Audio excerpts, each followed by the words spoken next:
Okay, Jimmy, you wanted to see that wrist lock that was on the video, all right? So these things are all basically palm turns, Jimmy.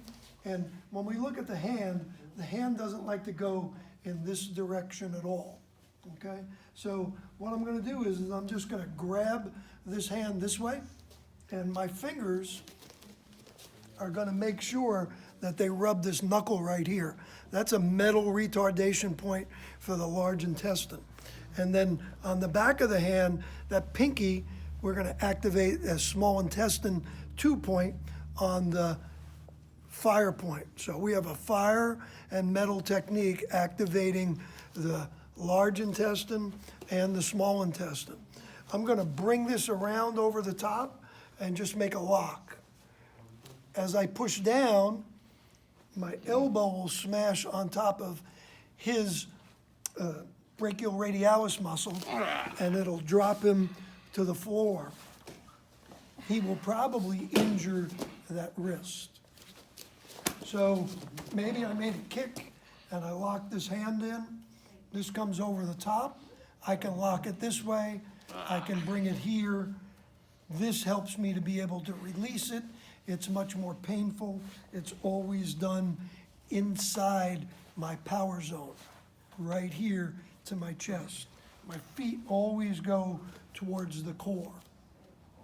Another variation of this is me grabbing here with the hand and coming over the top, making a quick turn.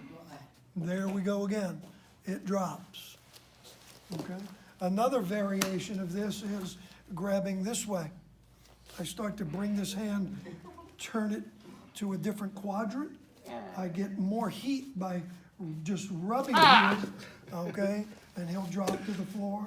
I can compress this and make this turn in here and totally spiral break the bones in his arm, okay? So I hope you had a little bit of fun.